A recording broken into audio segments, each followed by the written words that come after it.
Երկրորդ գալուստը պիտի ուղեկցվի որոշակի նախանշաններով։ Ազգերը պիտի դուրս գան ազգերի դեմ, թագավորությունները պիտի դուրս գան թագավորությունների դեմ, հայրերը պիտի դուրս գան որդիների դեմ, որդիները պիտի դուրս գան հայրերի դեմ, պիտի լինի սով, պիտի լինի համաճարակ, պիտի լինեն երկրաշարժեր և պիտի ները գա աշխարհ, պիտի զորանա սատանայի իշխանությունը և սերը պիտի պակասի երկրի վրա։ Աստծո նշանը, խաչի նշանը, պիտի երևա երկնքում և Տերը պիտի գա կառքի վրա նստած և նրան պիտի առաջնորդի հրեղեն մի շիթ և Տերը պիտի նստի գահին և գահի առջև կրակե մի մեծ գետ պիտի լինի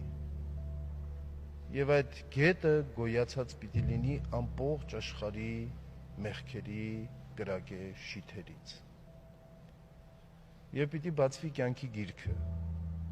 որտեղ գրված են աշխարհի բոլոր մեղքերը և մահացածները արծիվներին նման պիտի սլանան և հագնեն իրենց մարմինները։ Տերը իր երկրորդ գալուստով պիտի սատակեցնի սատանային և պիտի լինի դատաստան և նրանք,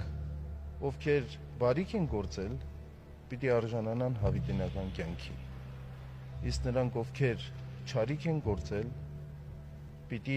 արժանանան հավիտենական դժոխքի։ Խելամիտ չէ այսօրվա կարծեցյալ հետաքրքրությունները, կարծեցյալ աշխարհիկ հաջողությունները,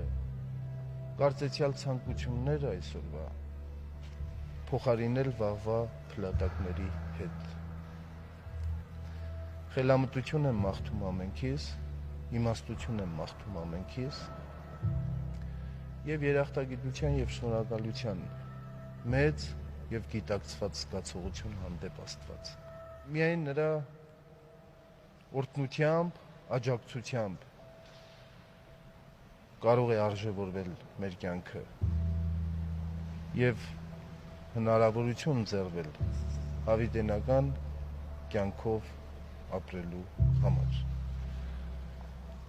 Աստված օգնական մեզանից յուրաքանչյուրին։